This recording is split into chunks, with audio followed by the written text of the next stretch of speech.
Bill 3,000 रुपए आए और आप सिर्फ 1,600 रुपए दें तो क्या जान छूट जाएगी। एक दिन नहीं गुजरेगा कि बिजली आपकी काट दी जाएगी। रुसवाई और मुकदमा आपको अलग होगा। अच्छा लेकिन मैं एक बात आपसे पूछूं कि जब आपके सारे मालियाती मफादात वेस्ट में हों, आपके अकाउंट्स वहां हों, मैं और मुबैना तौर पर आपका 2 नंबर माल भी वहां हो और एक न्यूयॉर्क टाइम्स की सिंगल कॉलम की खबर आपके कपड़े उतारने की सलाहियत रखती हो और ऐसे लोग यहाँ हुक्मरान हों, तो आई थिंक क्योंकि वो सिर्फ वोट देने के लिए है, आवाम सिर्फ वोट देने के लिए है। वो किसी को 2 कीमे वाली नान मिल जाएगी उस पर वोट दे देगा, किसी को कोई बिरयानी मिल जाएगी उस पर वोट दे देगा, बस। वो आज 4 गुना था उस वक्त 1990 में, 90s में इंडिया 4 गुना इकानमी थी, आज 12 गुना हो गया। बिल 3,000 रुपए आए और आप सिर्फ 1,600 रुपए दें तो क्या जान छूट जाएगी। एक दिन नहीं गुजरेगा कि बिजली आपकी काट दी जाएगी। रुसवाई और मुकदमा आपको अलग होगा। अच्छा लेकिन पिछले 15 बरस से मुल्क में हर साल जो बिजली पैदा होती है उसके आधे पैसे मार लिए जाते हैं। ये 1,400 रुपए नहीं, 1,400 अरब रुपए हैं। ये पैसे कौन मारता है तो जरा सुनिए।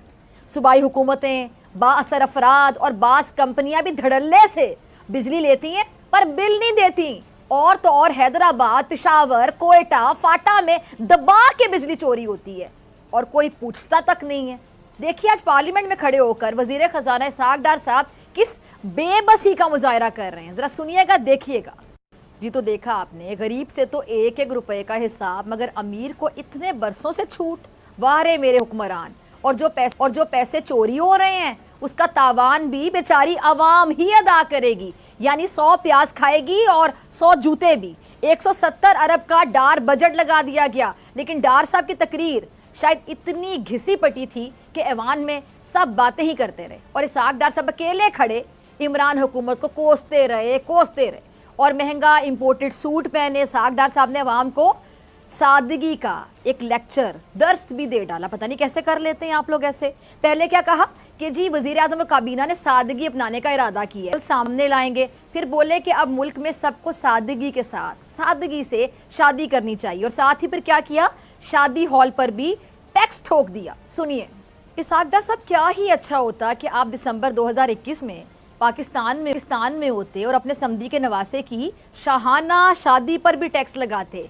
मरीम नवाज साहिबा के बरखुरदार जुनेद सफदर अपनी शादी में जो उन्होंने शॉल पहनी हुई थी ना, सिर्फ उसकी मालियत 30 लाख रुपए थी, सिर्फ 30 लाख रुपए। अगर मैं एक बात आपसे पूछूं कि जब आपके सारे मालियाती मफादात वेस्ट में हों, आपके अकाउंट्स वहां हों, मैं और मुबैना तौर पर आपका 2 नंबर माल भी वहां हो और एक न्यूयॉर्क टाइम्स की सिंगल कॉलम की खबर आपके कपड़े उतारने की सलाहियत रखती हो और ऐसे लोग यहाँ हुक्मरान हों, तो आई थिंक नतीजा फिर यही निकलता है।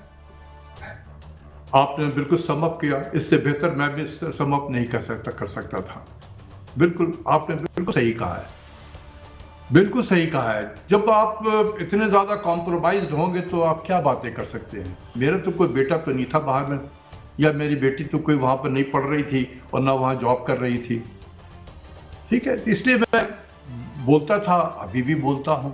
लेकिन कल को मेरा बेटा भी वहां नौकरी अच्छी जगह से मिल जाए या उसको दे दिया जाए, ये दे दिया जाए पे गौर करेंगे आप इन्वर्टेड कॉम में, ठीक है, या मेरी बेटी को वहां नौकरी मिल जाए अच्छी सी, तनख्वाह बहुत ज्यादा मिल रहा हो, तो मेरे मुंह तो बंद हो जाएंगे ना जनाब।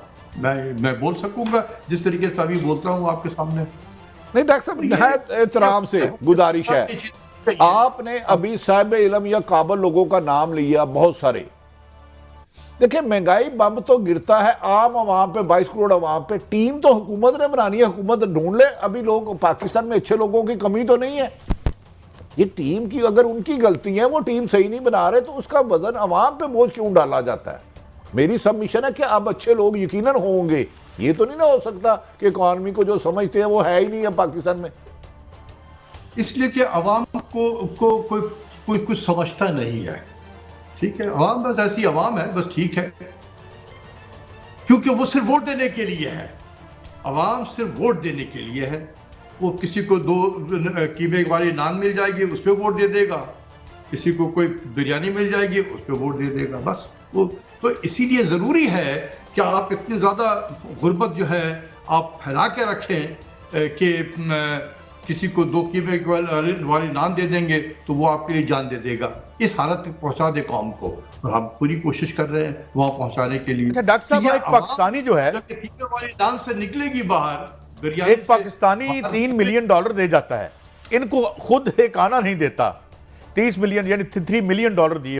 और मनमोहन सिंह इंडिया के वजीर आजम थे। मनमोहन सिंह फोन करते थे डॉक्टर महबूब हक साहब को कि पाकिस्तान आगे जा रहा है, इंडिया नहीं बढ़ रहा, आप मुझे तरीका बताएं, ये फैक्चुअल पोजीशन बताएं। आज 4 गुना था उस वक्त 1990 में, 90 में इंडिया 4 गुना इकानमी थी, आज 12 गुना हो गया। वो हम मुसलसल पिछले रेटिंग एजेंसी है, उसने पाकिस्तान को डाउनग्रेड किया है और दिवालिये की बाकायदा बातें की जा रही हैं पाकिस्तान की, बावजूद इसके कि हम वो तमाम मुश्किल फ़ैसले कर रहे हैं, कोताहियों की वजह से हैं या किसी भी वजह से हैं, जिसका खमियाजा कौम को भुगतना पड़ेगा। तो मैं आपसे चाहूँगा कि आप हमें ये बताएं कि तज़ाद क्यों है कि अगर हमें ये सारे फैसले करने के बावजूद इस किस्म की रेटिंग्स मिल रही हैं और फोरकास्ट भी इतनी अच्छी नहीं है, तो लोग पूछेंगे कि फ़ायदा क्या हुआ।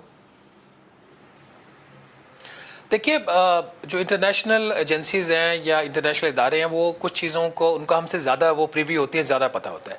हम सबको पता था, हम लिख भी रहे थे, बोल भी रहे थे कि IMF का जो मिशन है वो 31 जनवरी से 9 फरवरी का था, और इसी विजिट के दौरान इसके ख़त्म होने से पहले एक स्टाफ लेवल एग्रीमेंट होना था। वो स्टाफ लेवल एग्रीमेंट नहीं हुआ।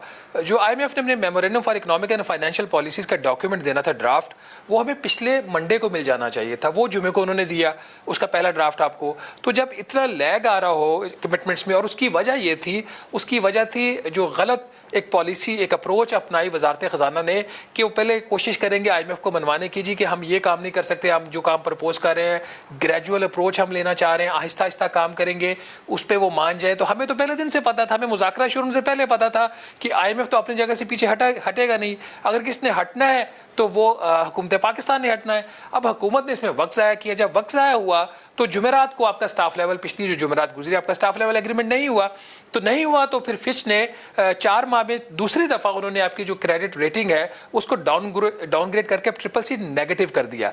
अब इसका रिजल्ट आपको पता है कि अगर सुबह आपको कोई फॉरेन कमर्शियल लोन लेना पड़े हुकूमत पाकिस्तान को, या किसी कैपिटल मार्केट में जाके आपने बॉन्ड फ्लोट करना हो, तो आपको पहले तो कोई इंटरेस्ट नहीं आएगा। अगर आएगा तो इतने शरह सूद के ऊपर आएगा कि पॉलिटिकली आपके लिए वो करना अनवायबल हो जाएगा। तो ये जो चीज़ें जब हो रही होती हैं तो इंटरनेशनल मार्केट्स उसको रिएक्ट करती हैं।